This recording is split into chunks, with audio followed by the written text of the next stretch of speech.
With 8 years of real estate experience and deep roots in Alliance, Heather Prince is more than just your local realtor. She's a proud graduate of Alliance High School and the University of Mount Union. She is also a lifelong supporter of her community. As a dedicated Homes for Heroes affiliate, Heather is honored to give back to those who serve. Teachers, healthcare professionals, firefighters, and EMTs, along with law enforcement who buy or sell a home with Heather, will receive a special reward check after closing. A heartfelt thank you for their service. Local, loyal, here for our heroes. Thinking of making a move? Contact Heather today. Heather Prince with Howard Hanna Real Estate Services, your hometown real estate experts.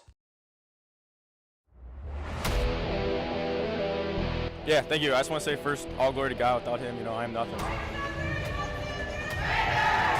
Power the shove, Neighbor Nation! We will see you on Saturday afternoon! Riley Meister gets the point! Back into left field, say goodnight to that baseball! This is another one! It's back-to-back jacks for KSU Tuscarawas! He's the point, and it's alive! Hanson pushes it over! Unbelievable! We play on! It's blocked! We're tied! We're tied! Unbelievable!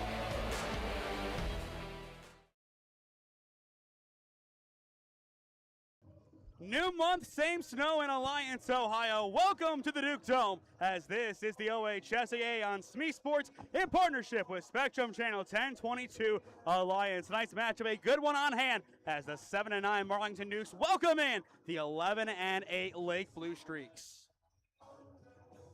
Hello, friends. Nathan Smee and Bryce Fisher on the call for you this evening. Bryce, on Saturday, Marlington, they were getting back in that game against Canton Central, down by 13. One missed layup, and the rest was history for the Crusaders, winning that one 65-31. How does Marlington get a hotter start, first of all? And then on the opposite end, if they do go down early, how do they learn from their mistakes Saturday to get a good result from this matchup against a very good Federal League team? Well, to start off, they have to win the battle down low. They can't give up so many offensive rebounds. Watching the last about 6 minutes of the game, a lot of second chance points. They have to eliminate those. You have to be good rebounding defensively and then work in transition. You can't work in transition until you have the ball. And I would say the biggest gripe that I have with Marlington as a team this season has been the traveling issues. On Saturday, I mentioned, I believe in the second quarter, hey, the traveling issue is not here. Not even 30 seconds later. I jinxed it. I hold my hands up and say that. But how do you avoid that here against a team that, if you make a mistake, they're going to run with it and score 4 or 5 points from it? You trust your pace of play. You don't want to be moving too quickly. You understand what pace you need to move at. Slow the ball down up the court. Once you're ready to make your break, speed up, get downhill. But don't try to force everything fast, fast, fast. That's when you get out of control and make those simple mistakes. Looking at our starting lineups tonight for Marlington, it's Pete, Walter, Witten, Solner, Odie, and Sampson. As for Lake, it's Kirscher, Horning, Gobelt, Croyle, and Joseph. A lot of great players on that team. Lake last year, they did not have their best campaign by any stretch of the imagination. 6-18, already 11-8. This has been a great year, and with a win today, they would double their win tally from a year ago, and this is still a relatively young squad. The sky's the limit for this team. I'm not saying next year they go toe-to-toe with Jackson or have a good game against that Wadsworth team who demolished them earlier this year. I'm saying this team can make the right steps, and if they have a team like Highland again in the district semis, maybe, just maybe, they force their way to a district championship game. We will see come the end of February, early March, if that is the case or not. With that in mind, we will toss things downstairs to our in-house public address announcer, who will get us underway with our pregame announcements. It's the Dukes and the Blue Streaks up next on SmeeSports.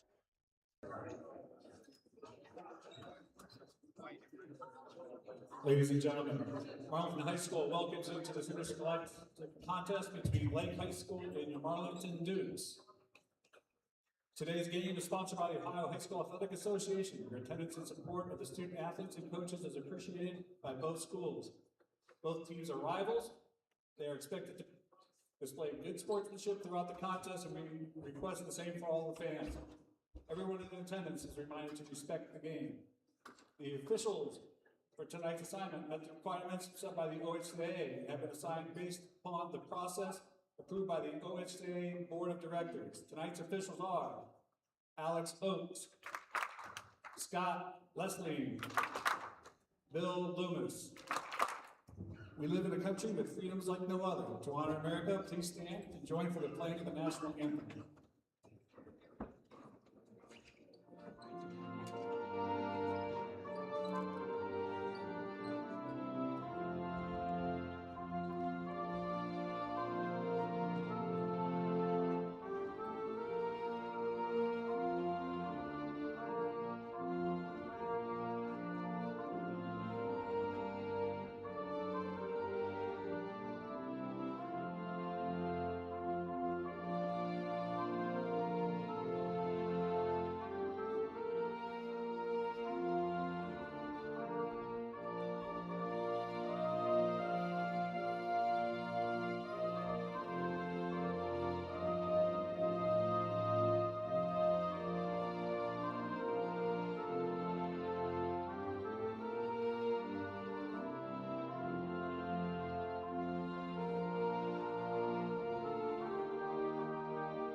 Let's meet the players of tonight's game.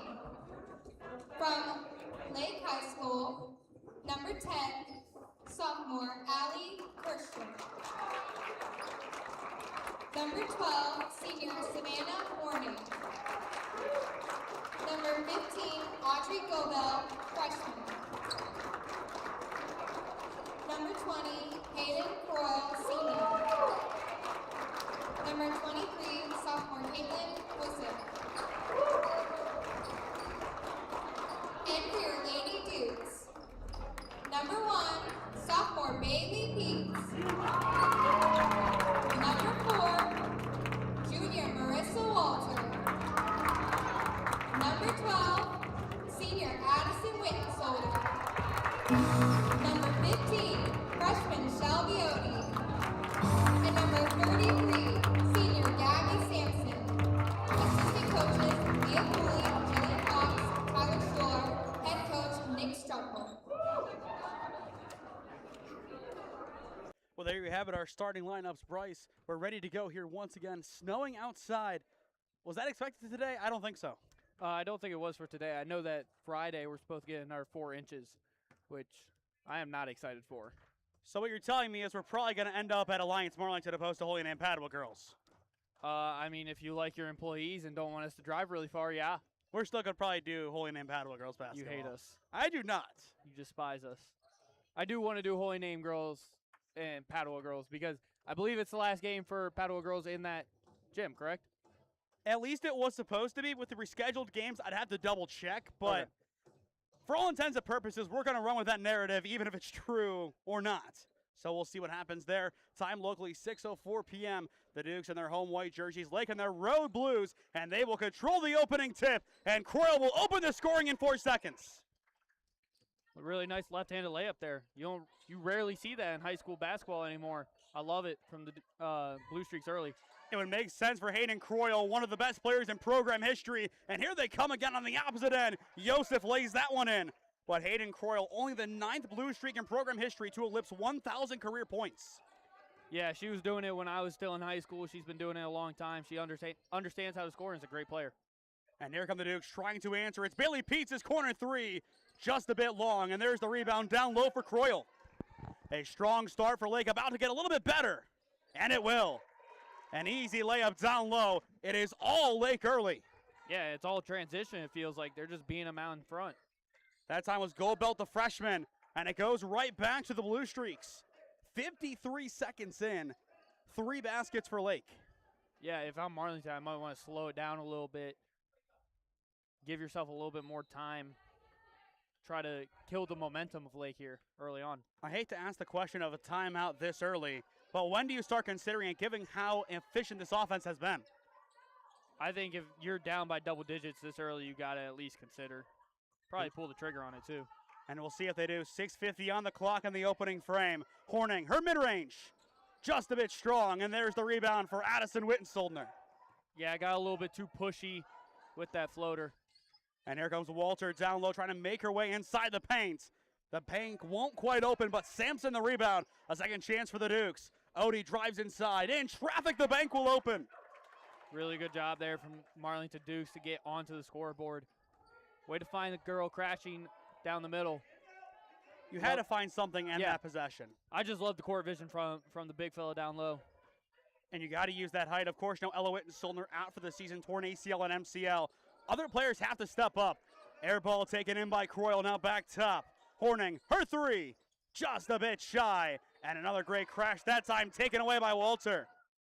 Gobelt was in the right place at the right time, just not strong enough on the follow-through to rip it away from the junior. And here come the Dukes. It's Peets' 3, and it's good.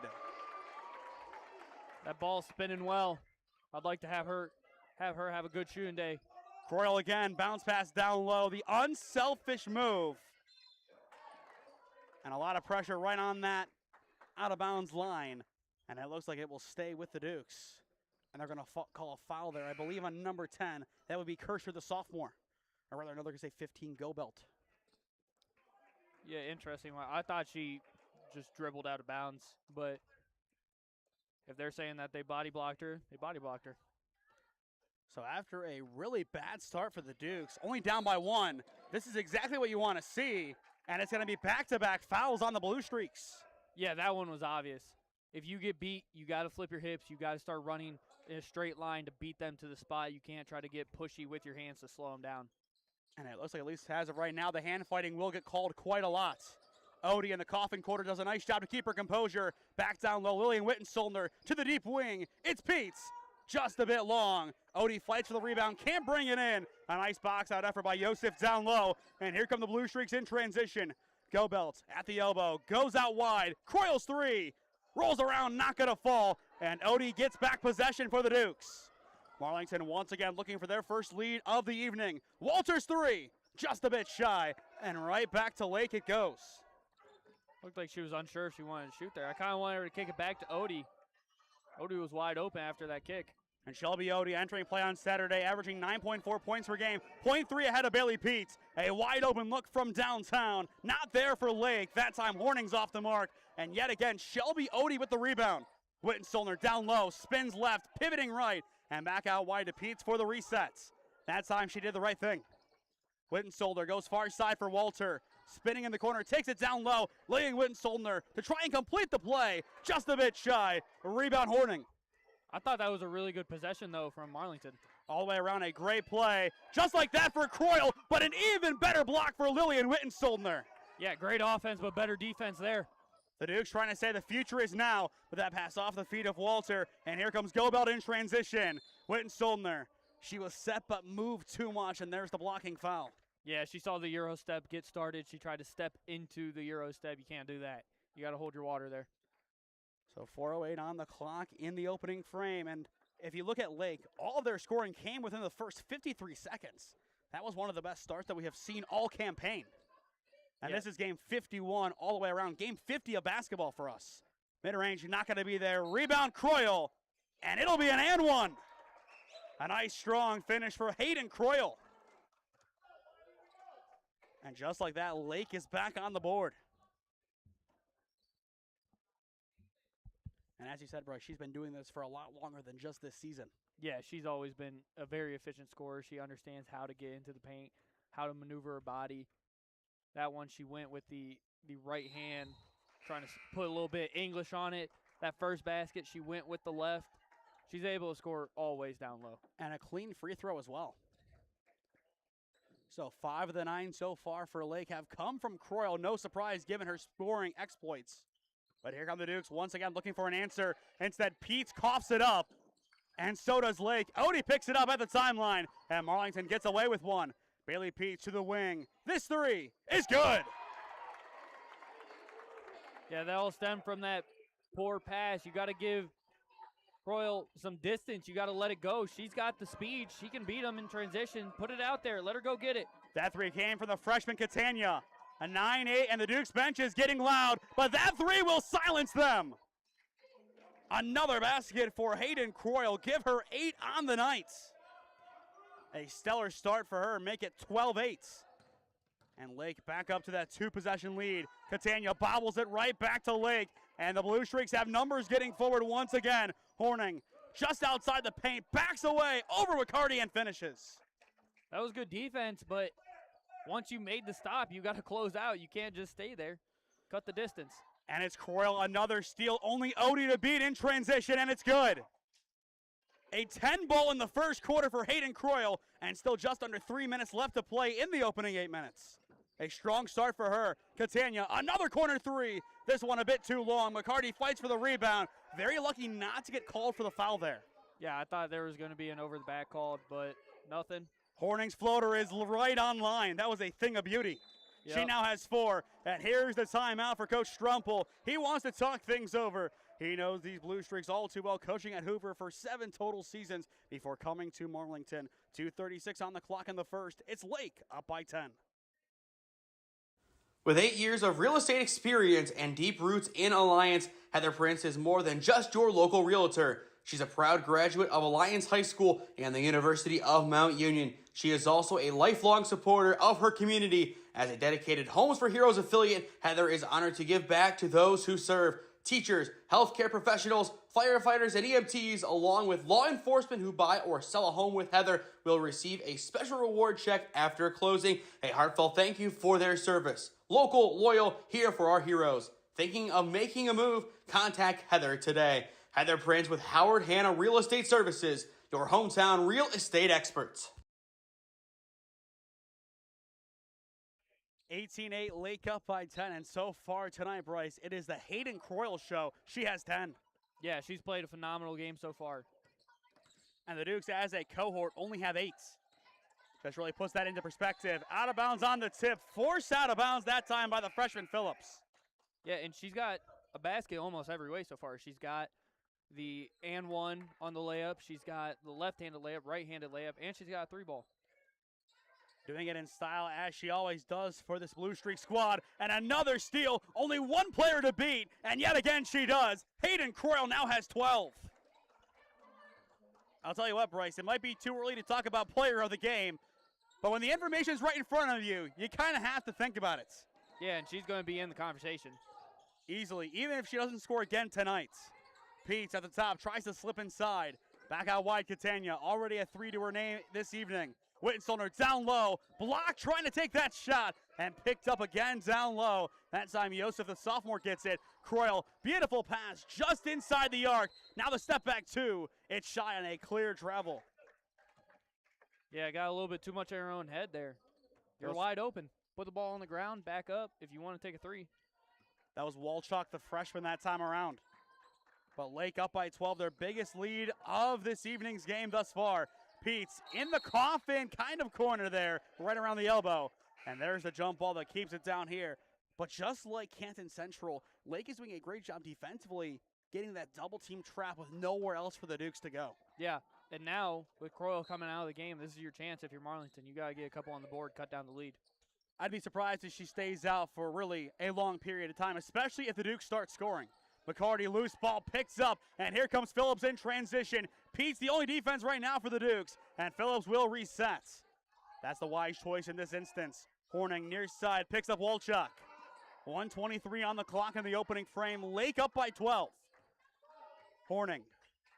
The Dukes thinking about closing out instead. Horning takes the long-range 3 off the mark. Rebound down low for Phillips, and here's the reset to Horning at the top. Now a wide open look. Phillips in the wing, it's good.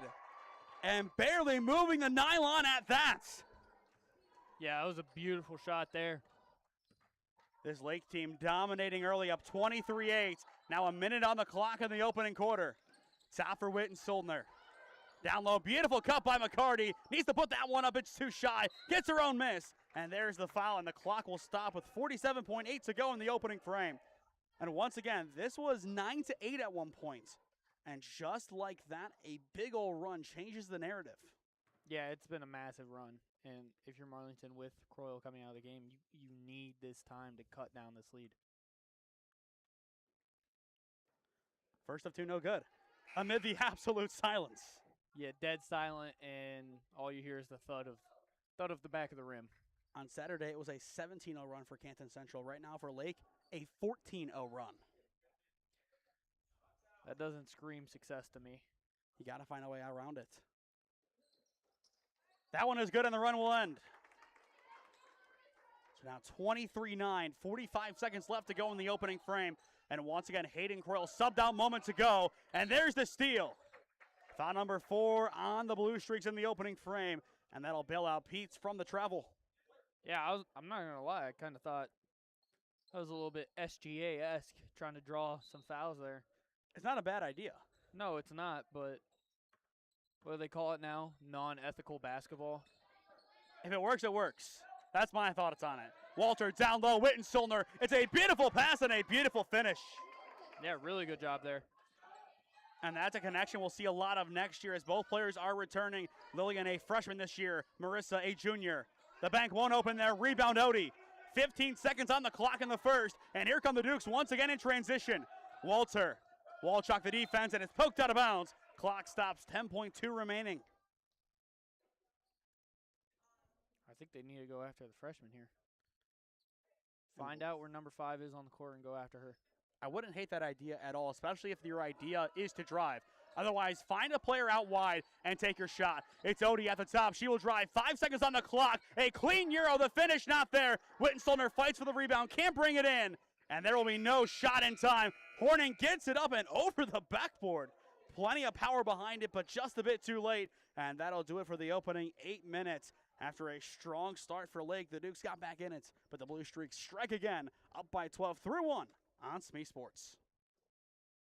With 8 years of real estate experience and deep roots in Alliance, Heather Prince is more than just your local realtor. She's a proud graduate of Alliance High School and the University of Mount Union. She is also a lifelong supporter of her community. As a dedicated Homes for Heroes affiliate, Heather is honored to give back to those who serve. Teachers, healthcare professionals, firefighters, and EMTs, along with law enforcement who buy or sell a home with Heather, will receive a special reward check after closing. A heartfelt thank you for their service. Local, loyal, here for our heroes. Thinking of making a move? Contact Heather today. Heather Prince with Howard Hanna Real Estate Services, your hometown real estate experts.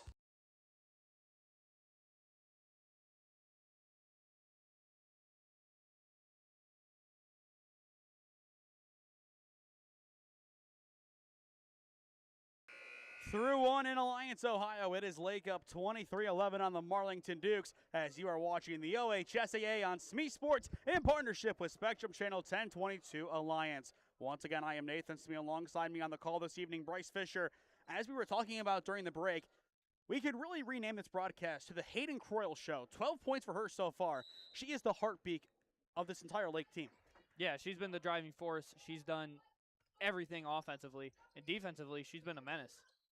And once again, she will start the second quarter and the game here. She just subbed back in. Croyle plays it back up top via one extra pass in the middle. That was Marco. And with 7:40 on the clock, Lake will reset to the far side. Joseph down low. Croyle already 12 points today. And there's the toss-up. Odie takes it the other way. I got confused for a second. I didn't see her name, or rather number, listed on the scoreboard itself. But of course, seeing her down low in the paint, obviously she's on the floor. But Odie forcing a rare mistake from the senior, and that'll be a matchup that will probably develop a lot more in the second quarter. And there is the next installment. Odie gets the better of her. Sampson down low, drives well shy, and out of bounds off of Croyle. But I feel like a case could have been made there for a moving screen against the Dukes. Definitely could have been. I'm really surprised they didn't call it in the end. So back to the action. Sampson goes top for Addison Wittensoldner. 7:20 on the clock in the first half. Peets, step back three, it's good. Bailey Peets now with 6. And it's back to a 9-point game. Her ball spins so well out of her hand. Of course, being the daughter of Mount Union women's head coach Susie Vanette does help. Walter forces the coffin corner, and Peets gets in the way, but it's out of bounds. And here comes another change, this time for Lake. It'll be Kirscher, the sophomore, back in. Yeah, a little bit more size now. One of the taller players on this roster for Lake. And height is really going to make a difference in this game. Once again, we mentioned Wittensoldner, Evanich, a tall player in her own right, out for the season. You lose a lot of your height if you're Marlington, but you have to win in other ways. And we saw it, especially in that Minerva game. It was wing and guard play. Yeah, definitely was. So you have to be able to adjust and adapt. Part of that's coaching, but part of that is the players being willing to take on the bigger role. Gobelt double teamed. Odie takes it away, and Odie goes to the ground but keeps possession with the Dukes. Another strong play for the freshman. Peets, her transition three is good on the bank. Back to a 6-point game. Here come the Dukes. What a first half thus far for Bailey Peets, giving Croyle a run for her money. Only 3 points behind, now with 9. Far side, Gobelt. Peets right there, forcing some pressure. Kirscher taking her time. 6:05 on the clock in the first half. Croyle nearly pickpocketed. Now goes down low. Joseph opens the bank. Really good job from Lake there to adjust to the zone, understanding what the defense is doing and adjusting. And given that defense, anybody else other than Hayden Croyle, most likely that would have been Marlington basketball. Just like that. Yeah. Walter trying to find some space. Croyle right there to get a piece of it. And Walter, she will travel.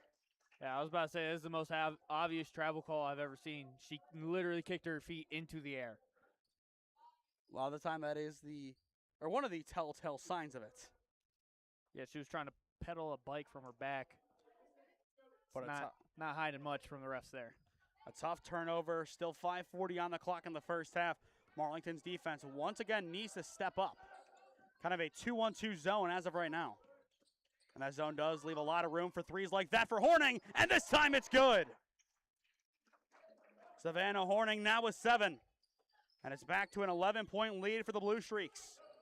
Just when Marlington gets back in at Lake, they impose their will. Sampson no good down low. And the last touch will come from number 15, Gobelts. I thought for a second they were going to get Wittensolder with that last tap and give it back to the Blue Streaks. So did I. But it'll be Odie down low to inbound for Marlington. Still 5:14 left to go in this first half. Plenty of time in this high-scoring affair. Odie goes top. Sampson, handoff behind. Odie trying to find some space. Now Walter. The Dukes, excellent spacing on this possession. Sampson taken out of bounds. And they will say a last touch to Odie. Wow. I am shocked by that. They're going to say Horning didn't touch it. So I think Horning's touch was the reason it went the way it did. Yeah, that. Yep, I don't have much else to say. A big decision going against the Dukes, but they say ball don't lie. It's Odie the steal and Odie the 2. Probably could have got an and 1 there with the body bump at the end. Easily could have, but I feel like that is poetic justice for the Dukes in their mind. Croyle, a high pass intercepted by Wittensoldner. The Dukes defense turning it up once again. Odie tiptoeing against Croyle once again. That is the matchup of the night to watch. And yet again, Odie wins it. Walter in the corner. Just too strong. And it's Croyle's rebound to get. And a beautiful pass once again out the floor to Kersher. And that should be a jump ball, and it is. Yeah, I was wondering if they were going to call it a travel or a jump ball. It was going to be one or the other. If I'm Croyle, though, every time she's on Odie, you have to remember Odie's left-handed. She's going to drive right with 2 dribbles and then try to turn it back around. She's done the same move over and over again, and Croyle keeps jumping onto the right hand trying to get the steal. Understand what she's going to do. She's trying to get back to her left. If you see the same cadence throughout the entire game, especially in baseball, you have to catch on to it, but same in basketball. Croyle takes it on the inbound. Wittensoldner with a strong defense, and there's the foul. I think they're going to get Addison opposed to Lillian, but we'll see in the end who they do give it on. And it's going to be on Addison from behind. Yeah, I agree. That's the better of the 2 calls. I think Lillian just had great, strong defense. Yeah. But 2 free throws here for Hayden Croyle. First of 2 is good. She now has 13 first half points. And that is her first basket of this second quarter. Going to wait to say something until after this free throw attempt. I'm assuming it's something that really could jinx her here, so I think I agree with that. Your thought messed it up, Bryce. What was the thought? It's all I was going to say she's been a phenomenal free throw shooter in her career. You can't say that when she's at the line or even think it. I know. McCarty nearly picks up that pivot, instead picks up Odie. Now top, McCarty. Somebody wanted to travel down below. Another case there. McCarty too strong. Lillian Wittensoldner the rebound. Back out wide. Bailey Peets. Too strong, and it's out of bounds off the suspension. But I think there were 2 pretty clear-cut travels there that were missed. I thought so. They're definitely getting very borderline, if not. I'm kind of surprised not to see that get called. I would have probably called it. Still 3:55 until halftime. 29-19. Lake up by 10. One of the higher scoring games that we have seen all year. And it's another steal this time. Bailey Peets. Shelby Odie. It's too easy. Those 2 defensively have kept Marlington in this game. And offensively, for that matter. They have 15 of the 21. But pretty much all of the steals have come from them. And it's back to an 8-point game. Phillips trying to find a way around Bailey Peets. Nowhere to go. Croyle picks it up just outside the paint, and it's good. Yeah, they're playing really good perimeter defense. The only issue is eventually they're going to get tired. And that's the issue with Marlington not having as many players subbing in and out of the game. The depth is going to get them in the second half if they do lose this game.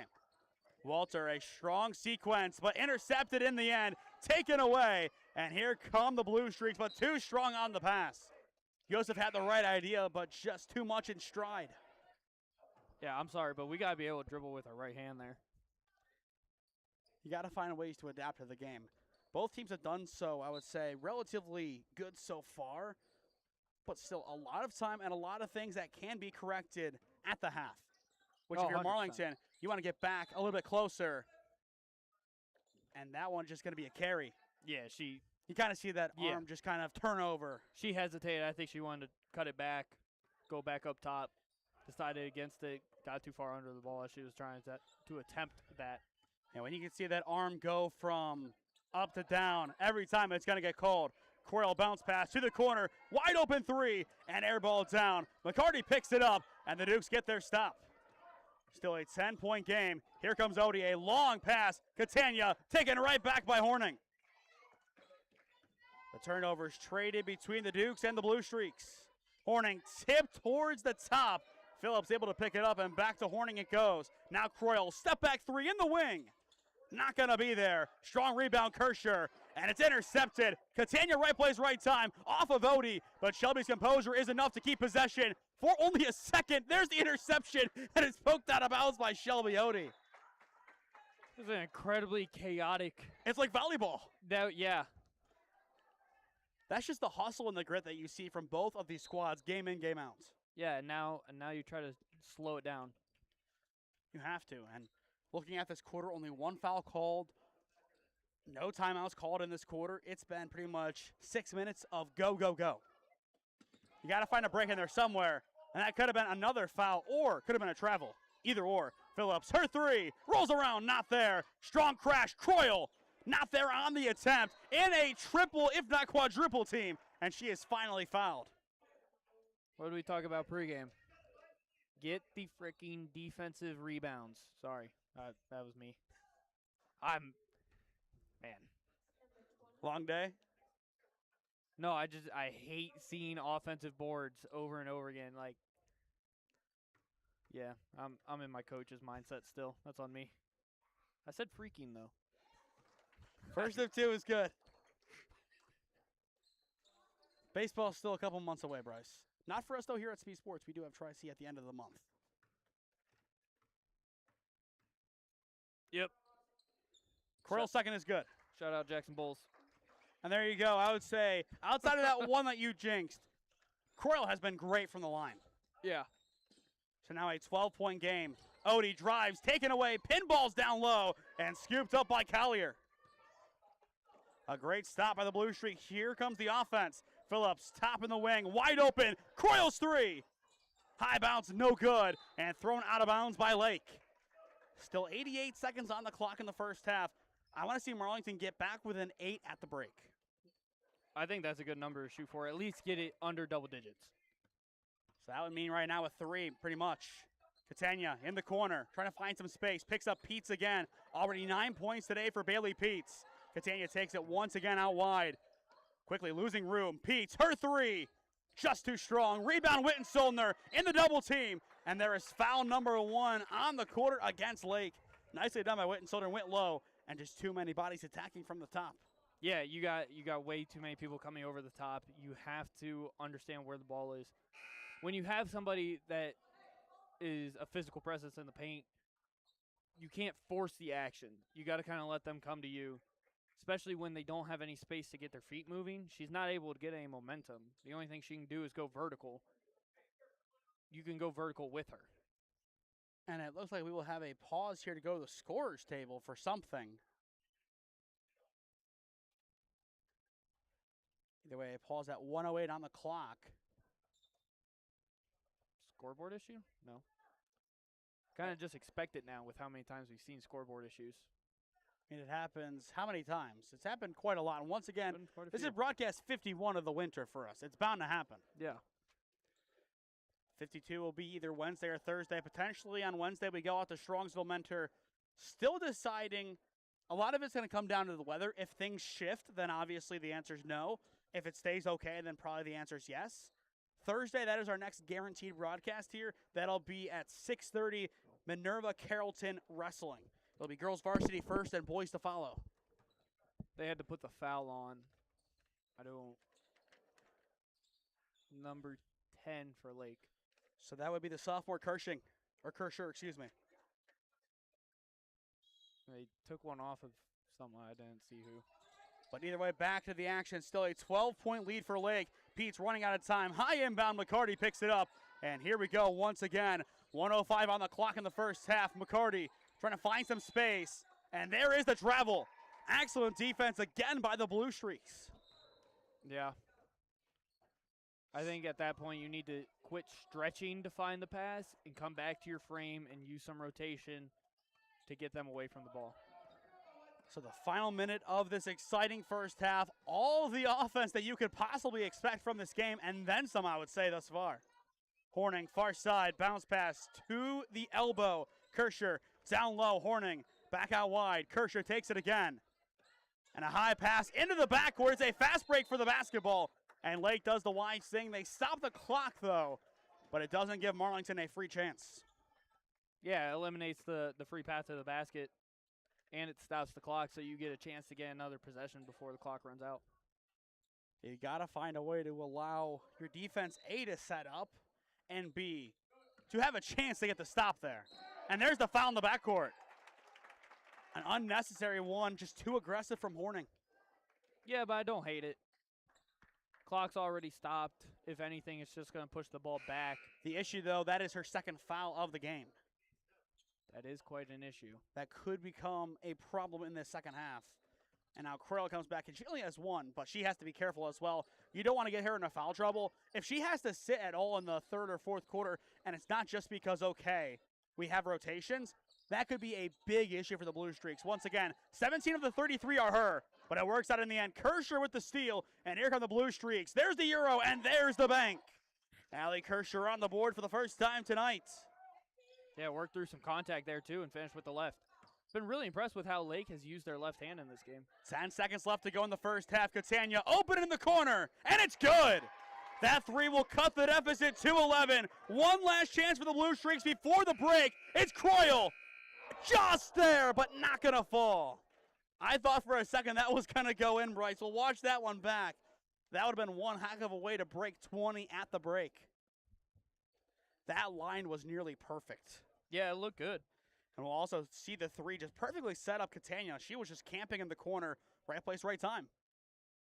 Yeah, great shot. But here it comes Croyle, just her ability to get the shot off at all, and with the strength of it, too. Looks like me. Really impressive work from her so far. As expected, this is Croyle's game to control. 17 points in the first half.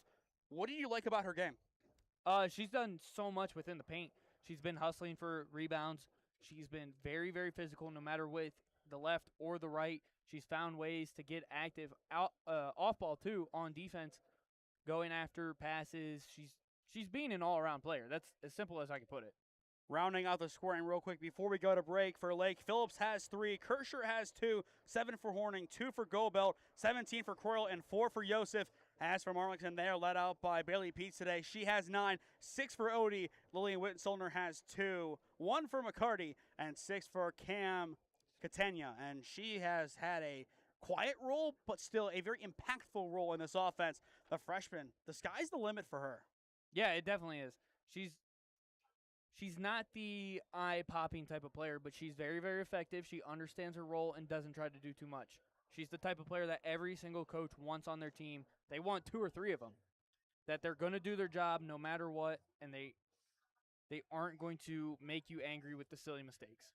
Right now, it's a battle of wills for Lake. Croyle 17 for the Dukes. The defense of Pete and Odie at the break. It's advantage Croyle and the Blue Streaks up 35-24 on Marlington. You are watching the OHSAA on SmeeSports in partnership with Spectrum Channel 1022 Alliance.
With 8 years of real estate experience and deep roots in Alliance, Heather Prince is more than just your local realtor. She's a proud graduate of Alliance High School and the University of Mount Union. She is also a lifelong supporter of her community. As a dedicated Homes for Heroes affiliate, Heather is honored to give back to those who serve. Teachers, healthcare professionals, firefighters, and EMTs, along with law enforcement who buy or sell a home with Heather, will receive a special reward check after closing. A heartfelt thank you for their service. Local, loyal, here for our heroes. Thinking of making a move? Contact Heather today. Heather Prince with Howard Hanna Real Estate Services, your hometown real estate experts. Before we go back to the action, if you or someone you know is a business owner looking to sponsor broadcasts in the Cleveland or Stark County area, contact us at one of those avenues on your screen, and I would love to work out a deal with you to promote the best of your business and your brand. Thank you to Heather Prince of Howard Hanna, along with Spectrum Channel 1022 Alliance, for making today's telecast possible. At the break here in Alliance, Ohio, 35-24 your score. It is Lake on top of Marlington as you are watching the OHSAA in partnership with Spectrum Channel 1022 Alliance. Once again, I am Nathan Smee. Alongside me tonight, Bryce Fisher. A strong first half once again. Croyle, the leading scorer for both teams combined. She had 17. How do you shut her down if you are the Dukes, as she had 12 first quarter points, but only 5 in the second, so they are on the right track, it seems. Yeah, they were. I think switching to that zone definitely helped them out a lot because she tried to be the middle presence, more of a facilitator role in that zone, wasn't able to score. And I think defensively, keep the ball away from her. Wherever she is on the defensive side, keep it away from her. Don't let her get in transition and get those layups in transition because I believe she had 4 transition layups. So that would be my biggest keys. Well, here we go. 16 minutes left to go in regulation as we are back to the action. Catania just before the break had that massive 3 to cut the deficit to 11. And here come the Dukes trying to strike first in the second half. It's Walters' 3, a bit shy. Rebound Sampson, and the Dukes will try it again. A big rebound down low for the starting center. Up top, Odie, wide open 3. Too strong again. Rebound Peets this time. Another chance. This one, again, no good. And there is the final rebound. This time it's Horning. You had to knock down one of those shots if you are the Dukes. But here comes Lake. Joseph, her mid-range. It's shy. Rebound Odie. A big stop for the Dukes. And it's a loose ball picked up by Horning. And I think they're going to get her for over and back. And they will. It's a backcourt violation.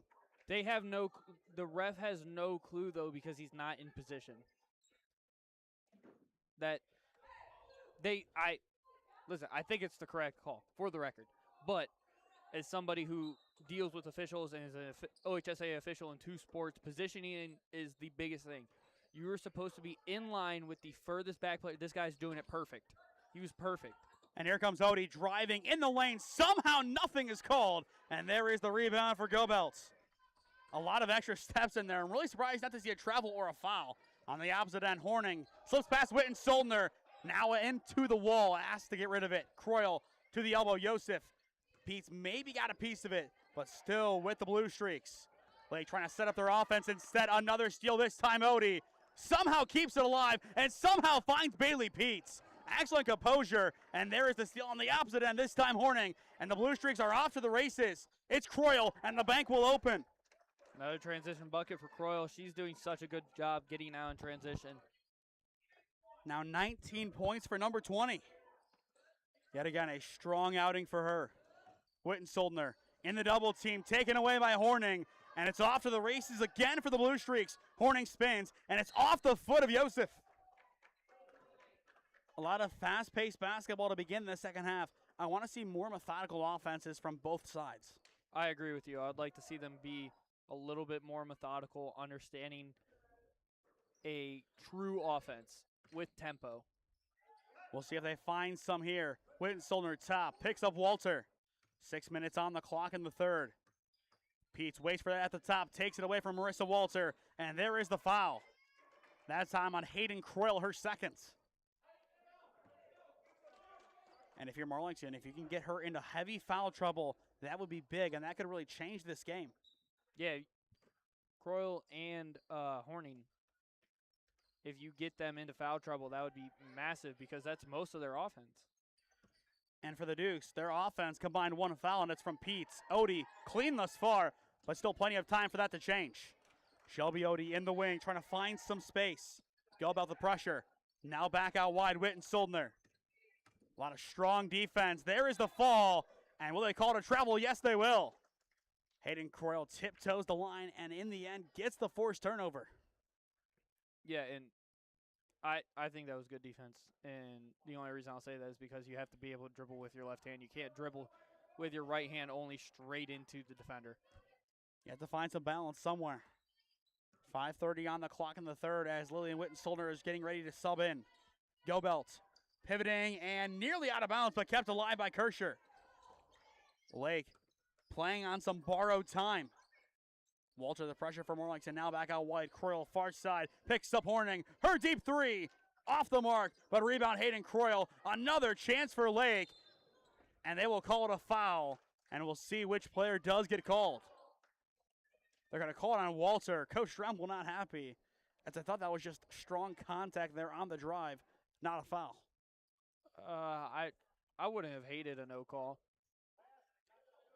I don't think she was shooting, though. Wow. The ball didn't go in the air. I'm really surprised to see this one be on the shot, as once again, I did not see a shot. But the first of two is no good. I didn't think I did. Now I got to watch it back. That's just really a tough break against Marlington. Still plenty of time in this game. 5:04 on the clock in the third. But you got to find your first points of this third quarter. Scoreless through nearly 3 minutes. And most likely it will be scoreless through 3 minutes. Yeah, I would imagine. Second one is good. So Gobelt now has 3. Back to a 14-point lead for the Blue Streaks, one of their biggest leads of the game. Witten-Soldner top, nearly walking with that one. A heavy slide, not called. McCarty taken from behind, but able to get it back in the end. And right now the big difference for Lake, Croyle is guarding nearly everybody. McCarty high pass, Witten-Soldner takes it. Nearly poked out of bounds, Kirscher, strong defense. High pass, Witten-Soldner down low in a triple team. Clean defense, taken away by Gobelt. And here comes Lake. And there's the foul in transition. They're going to get Odie. That's a borderline one. And I'm kind of surprised once again that triple team. It's a strong play, but was it too strong for the Blue Streaks? It's tough to say, and when you have that many people in such a small area, it's hard to see if there's actual contact on the arms. But I think she's got to kick that out a little bit quicker, feeling the pressure. You know you got somebody open in the corner. So 38-24 the score, 4:30 on the clock in the third. Another 3 for Horning. Once again, a little shy. Catania fighting for the rebound, gets a piece of it. And it'll be a late jump ball that keeps it with Lake. A strong play by Catania, getting a piece of it. That freshman, she has not been afraid to get in harm's way at all today. No, she's been very, very fearless. She's played a really, really good game so far. Has 6 key points off the bench. Another corner 3, once again off the mark for Lake, and it's McCarty the rebound. The 3 ball not falling as of late for the Blue Streaks. They got to find something else. Here comes Odie driving for the Dukes, and she will get the and one. The Dukes have been waiting for their spark. It might be right there. Yeah, they definitely need Odie to get going. She now has 8 and a chance to match the efforts of Bailey Peets thus far. And as well, that would cut it to 11 again. So a big and one opportunity upcoming for Shelby Odie. And it's just too strong. Rebound, Croyle again. Right now, Marlington 1 for 3 from the charity stripe. And the Blue Streaks, they are once again inspired. Croyle, her 3 is good. She now has 22 points. One of her best outings of the season. Yeah, she's doing it in every way. She has been the heartbeat once again of this team. Pete's in the corner trying to find some space, now directing traffic. Beautiful cut down low. Odie, the kick. Catania now top for McCarty. The Dukes working nicely as a cohort. It's Catania's 3 off the mark. Witten-Soldner gets a piece and runs out of bounds with it. Just ran out of real estate in the end, and the ball is off to class, it looks like. It's running away. It's trying to buy a ticket out there. So I'd rather watch this one. And here's the timeout call by Coach Strumpel. He wants to talk things over. 3:33 on the clock in the third. Ace Lake up 41-26 on the Dukes. With 8 years of real estate experience and deep roots in Alliance, Heather Prince is more than just your local realtor. She's a proud graduate of Alliance High School and the University of Mount Union. She is also a lifelong supporter of her community. As a dedicated Homes for Heroes affiliate, Heather is honored to give back to those who serve. Teachers, healthcare professionals, firefighters, and EMTs, along with law enforcement who buy or sell a home with Heather, will receive a special reward check after closing. A heartfelt thank you for their service. Local, loyal, here for our heroes. Thinking of making a move? Contact Heather today. Heather Prince with Howard Hanna Real Estate Services, your hometown real estate experts. 3:33 left to go in the third. 41-26 your score. Lake on top of Marlington as you are watching the OHSAA on SmeeSports in partnership with Spectrum Channel 1022 Alliance. Once again, I am Nathan Smee. Alongside me tonight, Bryce Fisher. Hayden Croyle. We've talked about her all night. We expected her to be the key player for the Blue Streaks. Surprise, surprise, she has 22 points, and she is more than leading the way for Lake this evening. Yeah, she's done a phenomenal job. Offense, defense, doesn't matter. On ball, off ball. She has been a great player tonight. And here she comes, taking the ball up the court, one of the better facilitators in the area and even in the Federal League. Lake, as a group, currently third in the conference with one game left to go in Federal League play. A far cry from their 3-9 efforts last year. A big improvement for them. Horning driving, her shot a bit shy. Rebound McCarty. Yeah, And the Dukes once again get the stop. I think she was trying to draw the foul there. I think so too. Odie driving again. The bank not going to open. The defense from Marlington has been great in the second half. It's the offense that has been struggling. Yeah, a lot of missed shots. And Odie takes that one away from Croyle as it's out of bounds off of the Dukes. But still, as we've been saying, plenty of time left to go in this game. But Marlington has to show some offensive output soon.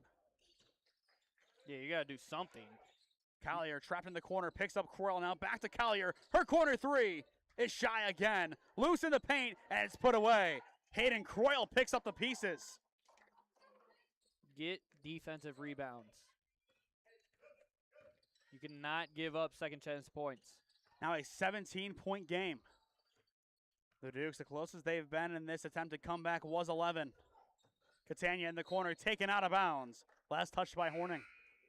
But once again, one of the highest scoring games that we have seen in girls basketball this season, kind of on that collision course, or at least it was at the half, for another 64-49 game that we saw between Holy Name and Padua back on MLK Day. Yeah, this has definitely been a good one so far. Marlington just needs to start hitting some shots. If they can get their shots to fall more consistently, they're back in it easily. Wittensolder drives, and the bank is open. Lillian Wittensolder now with 4. And it looks like she's getting a lot more game time tonight. A big reason why she doesn't have to play 2 quarters of JV before the game. And as McCarty takes it in transition, the Dukes have numbers forward. Passed down low and poked out of bounds by Lily Phillips. Obviously, you don't get the ball there, but that's still a good defensive effort from Lily Phillips to get back and force that one out of bounds. Given how the shots have been not falling for the Dukes in this third quarter, make them earn it. Odie, her step back 3 from the wing is off the front iron. Rebound McCarty. Another chance for the Dukes. Wittensolder poked away. And it's going to stay down here with Marlington. So a minute 57 on the clock in the third. And going back to, once again, Hayden Croyle. She has 4 less points than the Dukes have total. Wow. That's ridiculous. But once again, it puts it in perspective. I believe the best girls basketball output that we've seen this year was 27 from Sanaya Hall. And of course, that's the #1 player in the country. So a bit different. Catania driving. Her shot is good. Yeah, I mean, that's a McDonald's All-American that you're talking about there. So Cam Catania now has 8. Back to a 13-point game, 43-30. Croyle driving, no-look bounce pass. Heavy fake. Collier on the baseline, nearly goes out with it. Able to regain possession. And a nice job keeping her composure as well. Walchuk far side on the double team. Now near side again. Go Belts into the key mid-range. And this one not going to be there. Rebound again, Croyle. And she gets fouled. But that was a nice little rebound for Yosef. Able to pick up Croyle. And of course, Hayden Croyle goes to the line. She likes to draw fouls. That's what I would say one of her best calling cards is. Yeah, she's very physical. She's super strong. Once she's down low, it's very, very difficult to stop her.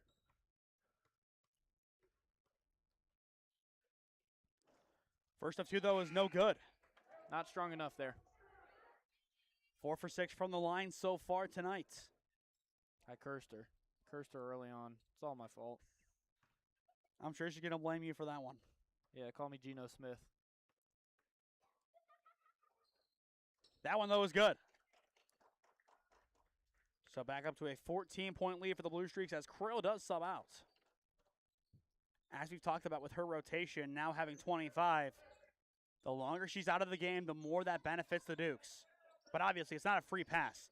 Lake, a lot of players that can easily fill in. It might just take 2 or 3 to really replace that presence. Odie down low, she drives, and they're going to call it an offensive foul. Yeah, I feel like that one was pretty clear. I mean, from our angle, it's hard to see the extension of the arm, but it definitely looked like she was pushing into the chest of Walchuk, the freshman, and sent her all the way across the paint. There is a thing that is too much physicality. We don't talk about it all too much, but of course still a part of the game as we are in the final minute of this third quarter. Lake up by 14. Croyle on the bench for the time being, but still plenty of key scorers in the game. And this could be a game of keep away for the time being. And it's intercepted for a second. McCarty got a piece of it, but it will stay with the Blue Streaks. Horning tiptoeing in the corner, trying to find some space inside. Heavy pivots all the way around. Now goes top. Walchuk to the wing. Deep three. Horning. Once again, too shy, but right on line. Every time. Right idea. Just not enough behind it. Odie goes top. Peets. Her three is good. Bailey Peets now with 12. She is the first Duke to score in double figures this evening. 4 triples for her. And it's back to an 11-point game. That is where we stood at the break. 10 seconds left to go in the third. Walchuk trapped, goes top. Horning fakes, drives again. No look pass. Walchuk's three is shy, airballed, and in the end poked out of bounds. And it will go to the Dukes. 7/10 of a second remain in the third. Rayshawn Hamilton question mark? Not quite. And that'll be the third quarter done and dusted. Marlington down by as many as 17, not giving up in this one. Only down by 11 through 3 against one of the best teams in Stark County. 44-33 your score. Lake controlling the game on SmeeSports. With 8 years of real estate experience and deep roots in Alliance, Heather Prince is more than just your local realtor. She's a proud graduate of Alliance High School and the University of Mount Union. She is also a lifelong supporter of her community. As a dedicated Homes for Heroes affiliate, Heather is honored to give back to those who serve. Teachers, healthcare professionals, firefighters, and EMTs, along with law enforcement who buy or sell a home with Heather, will receive a special reward check after closing. A heartfelt thank you for their service. Local, loyal, here for our heroes. Thinking of making a move? Contact Heather today. Heather Prince with Howard Hanna Real Estate Services, your hometown real estate experts.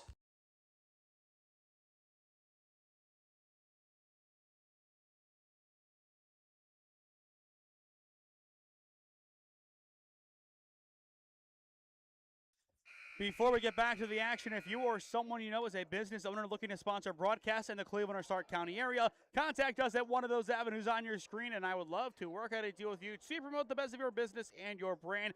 Thank you to Heather Prince of Howard Hanna, along with Spectrum Channel 1022, our broadcasting partner, for making tonight's telecast possible. And as always, if you live within city limits and the city of Alliance, Ohio, you can go back and rewatch this game in the coming weeks when it actually airs on the official station, Spectrum Channel 1022 Alliance.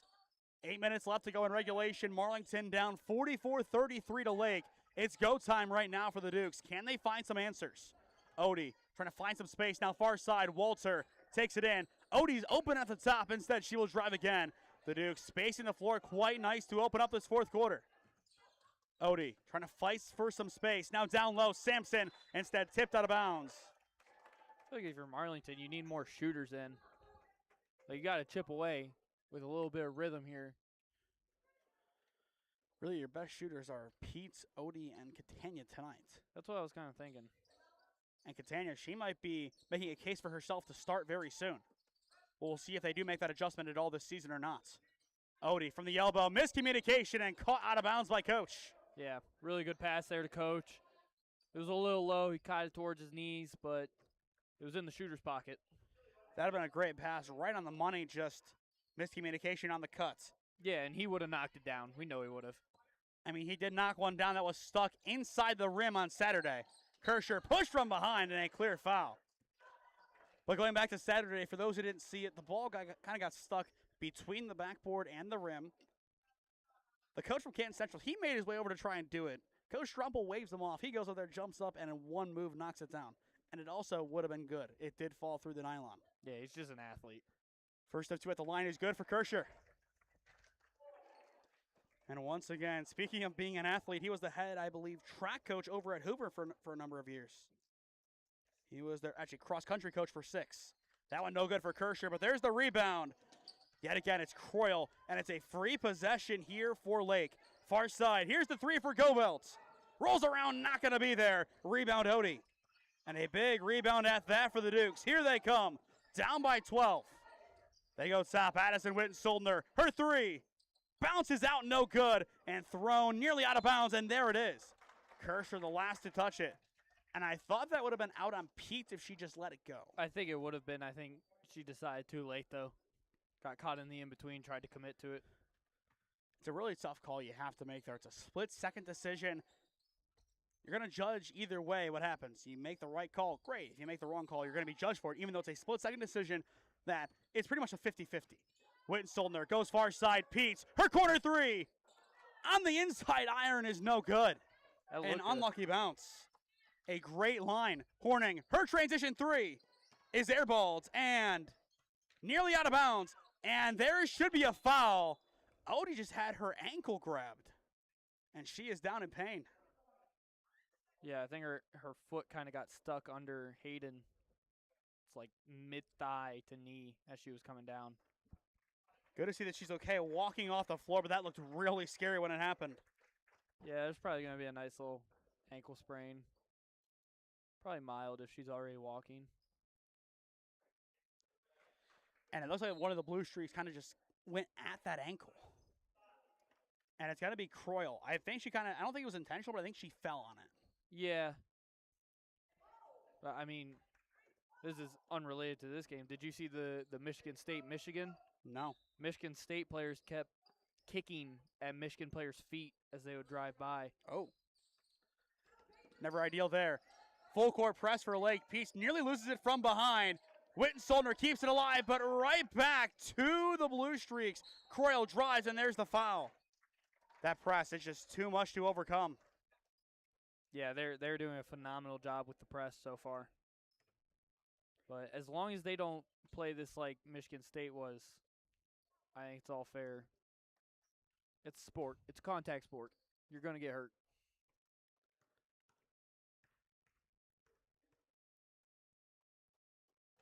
First of two for Croyle is good on the bounce. And here comes the double change from Marlington. It's going to be Sampson out and Walter out. McCarty and Witten-Soldner back in. So Croyle now with 26. And it stays that way. She splits the pair. Rebound Lillian Witten-Soldner. Catania immediately trapped. And there should be a foul on the blue streaks, and there it is. Yeah, I got a little bit handsy there trying to go for the ball. Trust the double team. The double team is enough pressure as is. You don't need to force it with the hands. And once again, we saw with that full court press, there was just no answer. And it's going to be off the official. But still with Lake. Horning picks it up. The two not there. Witten-Soldner brings in the rebound. And it's going to be another foul again on Lake. That'll be the second one of the game on Joseph. So a lot of extra fouls being called here in the fourth quarter. A combined 6 so far in the opening 2 minutes. The game has really slowed down since we had that really fast start. Pete's intercepted. Up the floor, Croyle wide open, and the bank will open. Hayden Croyle now with 28. And it's Lake up by 15. The Blue Streaks dominating down the stretch when it matters most. Pete's takes this one across the timeline, and there's foul number 4. Foul number 3 on the night against Joseph. Yeah, tough one there. Again, beat to the spot. You got to turn the hips and get downhill. And Shelby Odie, she will walk out of the gymnasium, most likely to the trainer's room. Not a good sign for the Dukes, but at least she's walking on her own power. That's the key right now. Pete's with 5:35 on the clock in regulation. Goes out wide, McCarty.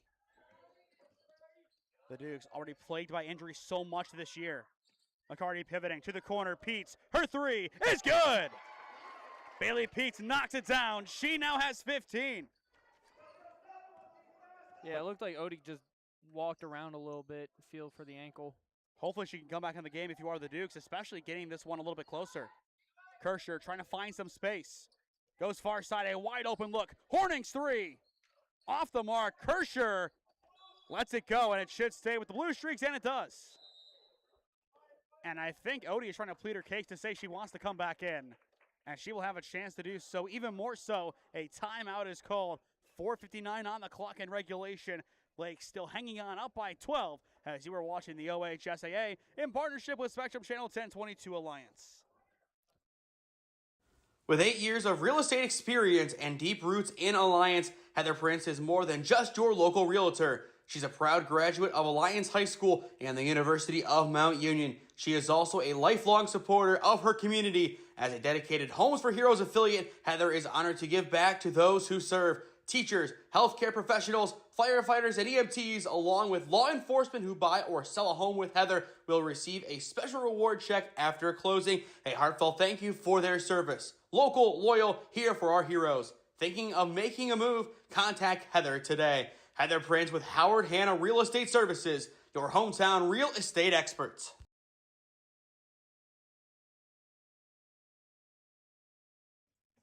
Just under 5 minutes left to go in regulation. 48-36 your score. Lake up by 12 on Marlington. The Dukes have been in this game the entire time. That one run, that 14-0 run for the Blue Streaks is the difference right now. But if you're Marlington, with Odie coming back into the game, which is key, what do you have to do to adjust to make the right plays to get back in this game, if not win it? You got to knock down the open threes. Bailey Peets and Odie are going to be key in that. And the big thing, they will give possession to Marlington, but thrown right back. Horning with the interception. Initially, I thought they were going to signal that it was Blue Streak basketball. But a big play, and either way, it goes back to Marlington. Thrown out of bounds in the end. Some back and forth right there, and Coach Strumpel trying to make some quick adjustments on the fly. You have to right here. The full court press, they have not been able to find an answer to it today. Kroll gets a piece. Now it's Odie trying to run through the defense, and there's the 10-second violation. Just not enough time to get across the timeline. And all of that was set up by Hayden Croyle. Yeah, it definitely was. And I'm not going to lie, I think Odie shouldn't have went for that ball because you're not going to have enough time to get across the timeline. Let it go out of bounds, or worst case scenario, Croyle has it cornered. And that mid-range not going to be there. Rebounded by Collier. Well shy, and a late whistle. And she would be in a poor position to get out of that with the 2-on-1. But as things stand as of right now, it looks like Lake just doing enough to keep their distance. And they're not right now trying to reinvent the wheel. They're just trying to keep their distance and keep this lead that they have built throughout the entire game. First at two at the line, no good. But you have to look at this game from a holistic sense. It was a 6-0 game to begin. Lake was knocking down everything. The fact that Marlington has a chance down the stretch is really impressive. Yeah, 100%. That one as well, no good. And there's the strong rebound down low. So Lake in the end, another chance. High pass, Collier picks it up. Back out wide she goes, picking up Horning. Now back top, Croyle trying to get that 30 ball. Now Horning again, Croyle driving on the baseline. Her floater, no good. And picked up by Bailey Peets. A big rebound for the Dukes, keeping it at a 12-point game. Croyle, strong defense on Peets. Odie pushed over the timeline. And we'll see if they put the fifth one on there or if they already put the fourth already. And I think they're going to say that is foul number 5, so it is free throws for the Dukes. That'll definitely help out Marlington to get back into this game. Just kind of spitballing here. Do you see Lily Scott in Hayden? Hayden Croyle? Yeah, just a little bit. It's a tough one there. She's way more ball dominant than Lily is, but the way she kind of plays within the paint reminds me of it. For Mount Union? Yes. My thing is the height difference. I don't disagree. That's my one thing that I'm reserved from saying, okay, I see your comparison. I just think the way their shot selection is very similar. I would say a more ball-dominant Elizabeth Mason, not to offend the Marlington fans. I like that as well. I think that's better for the height especially. First of two for Shelby Odie is going to roll around no good. That has been the name of the game. Close, but yet so far. And holds on a minute. Does she get the redo? Did somebody leave early? A big decision to make here for the officiating crew. And I think somebody left early. Now that I didn't see. No. So what's the call? I don't know. I think it's just basic she missed. Just a foul, that's what it was. Both are no good, and it's Kirscher the rebound. So all it is a foul. High pass up the floor, off her face, and Peets will pick it up for the Dukes. A big stop for Marlington. Here they come up the other way.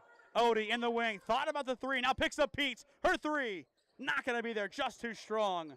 And Horning picks up the pieces. Now 3:35 on the clock. Croyle driving down low, and there's the 30 ball. I like yours a lot better now that I kind of see it. Back to a 14-point game. Hayden Croyle, a 30 ball. She has been so impressive tonight. Odie across the timeline, far side, Catania, wide open three. It's good! A big triple for Camp Catania. And that'll make it an 11-point game. And there is a timeout, a 30-second timeout called. Catania, a breakout game for her. She has 11, the second leading scorer on the team. Yeah, you got your two shooters. You got Peets and Catania, and you know that they're going to have to shoot the three ball pretty efficiently to get back into this game with 3:14 left. Down by 11. I mean, it's very doable. It's very much in reach. We've seen it this season. We've seen plays like this. When your shooters are on, you can really make a big impact. But if you're Lake, having Croyle drop 30 tonight, that's big. If she dropped anything less, this could be a different game. Oh, most definitely. It's basically what Claire Coljon is to Holy Name on steroids. Yes. Except more defensive effort. I will say that. I would also compare Butera. But you don't have that other RJ shooter. Yeah, I think Horning's a good shooter. But I think she's not just chucking up step-back threes. Very true.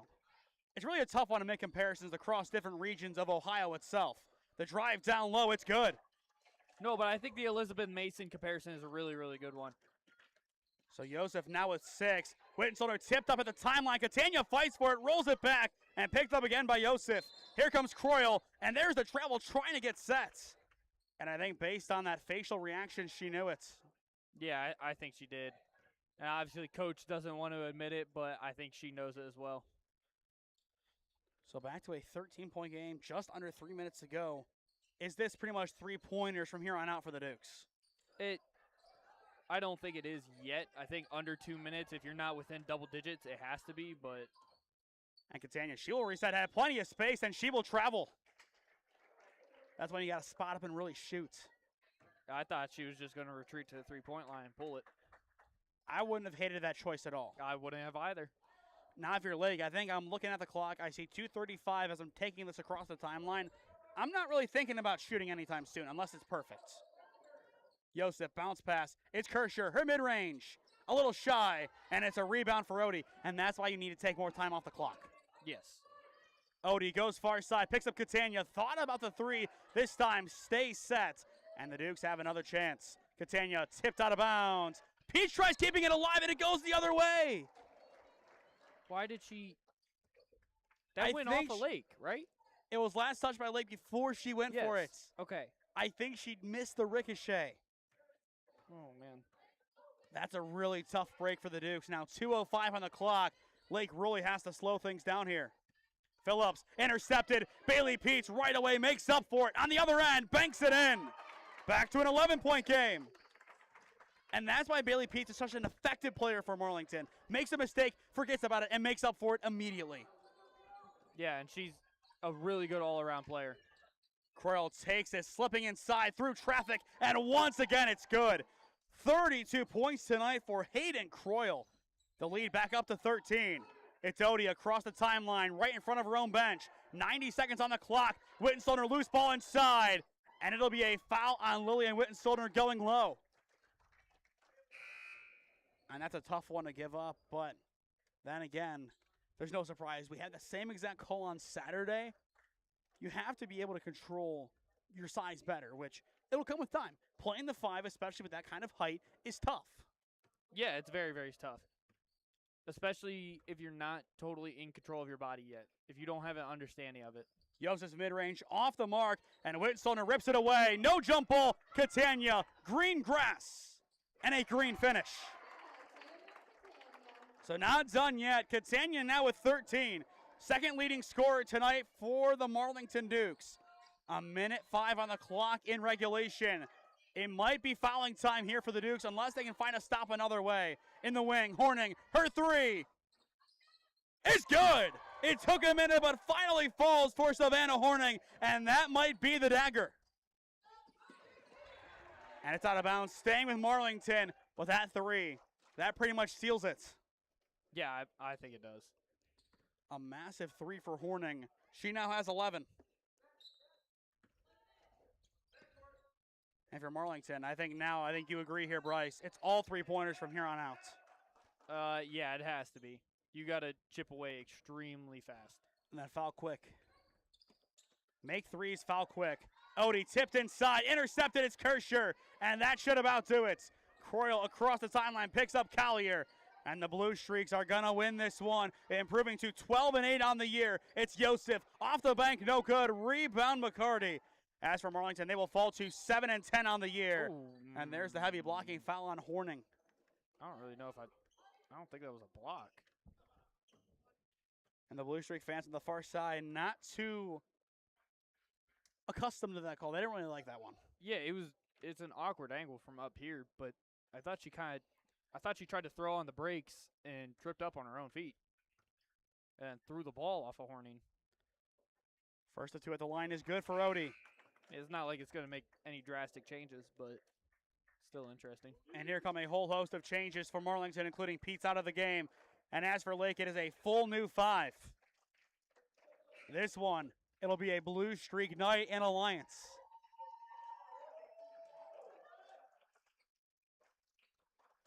And those fans who made the trip over from Uniontown, very, very happy with their squad tonight.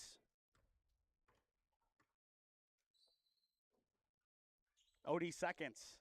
Too strong. Tipped away. McCarty trying to fight for it. And in the end, it's picked up in the corner by Thompson. So Odie, it looks like, will end the game at 9 points. The Blue Streaks will see if they continue to attack or not. They will. That shot not going to be there. Rebound Odie. Now 10 seconds left to play in regulation. And it's taken back again by Lake. That is Landis down low. Heavy box out. The ball rolls back. Randall tries picking it up. 3 seconds on the clock. And there is the foul. 0.7 of a second to go. And we will have free throws to close this one out and take us home. Make sure you stick with us once we go final and after our final commercial break, as we will announce our player of the game presented by SmeeSports. I have a sneaky suspicion on who it is. I would have to agree with you there. I really hope she becomes a Raider. First of 2, no good. We'll see if that happens or not. I just checked her Instagram, so she is not committed from what I can tell. What do you always say? Raider her? I just say Purple Raider. Purple Raider, yeah. That's all it takes. Second one is no good, and that will do it. McCarty with the rebound, and Lake gets the win. 57-44 your final. The Blue Streaks, after going 6-18 last season, have doubled their wins tally. Now 12-8 on the year. When we return, we will announce our player of the game presented by SmeeSports as you are watching the OHSAA in partnership with Spectrum Channel 1022 Alliance. With 8 years of real estate experience and deep roots in Alliance, Heather Prince is more than just your local realtor. She's a proud graduate of Alliance High School and the University of Mount Union. She is also a lifelong supporter of her community. As a dedicated Homes for Heroes affiliate, Heather is honored to give back to those who serve. Teachers, healthcare professionals, firefighters, and EMTs, along with law enforcement who buy or sell a home with Heather, will receive a special reward check after closing. A heartfelt thank you for their service. Local, loyal, here for our heroes. Thinking of making a move? Contact Heather today. Heather Prince with Howard Hanna Real Estate Services. your hometown real estate experts. Welcome back to Marlington High School. A big win tonight for the Lake Blue Streaks, taking down Marlington 57-44. And I think you have to take back your statement that you made before the break. I did say I checked Instagram. I saw nothing on Instagram. I just checked Twitter. Ursuline University. Not a bad spot at all for your player of the game, presented by SmeeSports and Hayden Croyle. 32 points tonight. And before I ask you about her performance, you know the last name Stiers and Holy Name with Drew Stiers and all the great Stiers. His older sister, Becky, she played at Ursuline and had herself a nice career.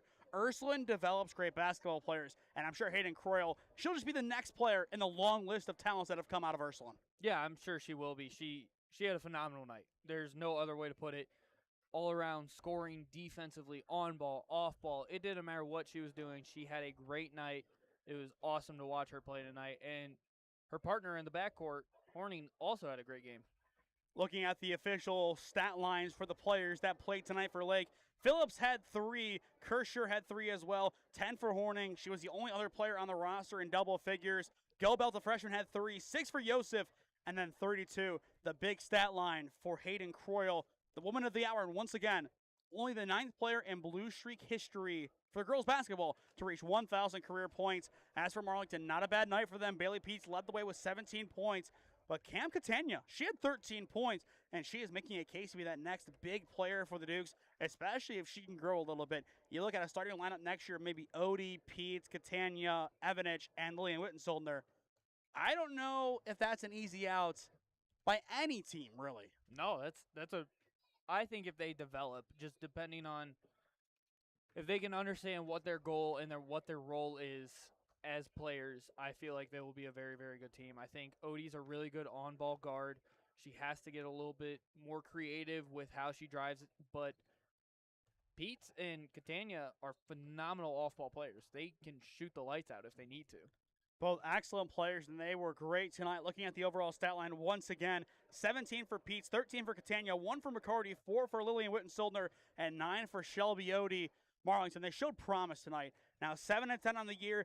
For the rest of the regular season, at Louisville, at Poland, versus Alliance, versus Canton South, and then on Valentine's Day, love is in the air over at Hoover, as I believe for the first time in his coaching tenure, Nick Strumpel back to the place where it all began, where he was an assistant for 7 years. Wow. That'll be fun for him, I believe. Well, probably not, actually, if he loses, but it'll be nice to go back there. All the Federal League facilities are phenomenal, so I'm sure he'll enjoy going back over there. I mean, it's not like Marlington doesn't have nice facilities, but the Fed's different, man. Our Glen Oak resident has spoken, if you will. Now, the Lake Blue Streak fans, even though you sung their praises tonight, might not appreciate that you're a Golden Eagle at heart, but you know what? They were great tonight. They won by 13. You were 6-18 last year, or rather 6-12. 6-18 last year, excuse me. It was a rough year. You had Croyle, she came back and got better. This team can go far in the playoffs, and I really think they will. 3rd in the Fed after being in dead last year. This team has improved so much. I'm excited to see what they do. This is a team that, while we don't follow them, I'm going to kind of just keep some tabs in the back of my mind with some great interest of, okay, what are the Blue Streaks doing come February, come March? And I think when it's all said and done, they're going to have a very, very good end of the campaign and a very good end of the career for Hayden Croyle. She's a legend at Lake. The question is, how will she be remembered? I don't think regional tournament berth is off the table. No, I'd say I can definitely see regional semis. I don't know if they can make a regional final. I don't think they would probably make the Elite 8 Final 4. But I could definitely see make it to the last 16 teams, last 32 teams. And, of course, there's one big team in Division II standing in their way, and if I'm not mistaken, Wadsworth. Yes. That team only 1 loss on the year. They are insane. They played each other this year, and it was not a very good night for Lake. 49-15, Wadsworth knocked them off. But tonight, looking at the matchup, the first one in February, Lake, they controlled early. Marlington fought back in it, but in the end, it's a Blue Streak victory, 57-44 over the Lady Dukes. To stay up to date on all the games that we are covering, follow SmeeSports on Instagram and TikTok, SmeeSports LLC on Facebook and LinkedIn, and SmeeFest 2024 on Twitter. As well, go down below and subscribe. While there is no added cost, it greatly helps out all that we do here at SmeeSports as we cover the best of the Cleveland and the Stark County area. Looking at the rest of our schedule this week, Potentially Wednesday, Strongsville Mentor still checking on the weather to make an official decision on that game. Thursday, Minerva Carrollton wrestling at 6:30. It'll be myself and Minerva Superintendent Mark Scott on the call. Excited to have Mr. Scott on the mic for that game. A big one for Minerva as they look to at least take home a share of the Eastern Buckeye Conference title. Then on Friday, the Parma Holy War Part 2. Holy Name Padua, 7 p.m. tip on Padua's ground for the last time at 7 p.m. Then Saturday, TBD. We could have a late night hockey matchup. We will see what happens there. Nothing set in stone, but potentially a chance we get back out on the ice to see now Justin Sebastian as the head coach of Holy Name taking over after an unfortunate circumstance happened there, but he's done a great job with that team, and I think he'll do a great job leading them into the future. But if we see him on Saturday, great. If not, we'll see him again next year to see what they're building over at Holy Name. But that'll do it for us tonight here in Alliance, Ohio. 57-44 your final. A big victory all the way around for the Lake Blue Streaks. For Bryce Fisher, I am Nathan Smee saying so long from the Duke Dome, and we will see you again next time. This has been the OHSAA on SmeeSports in partnership with Spectrum Channel 1022 Alliance.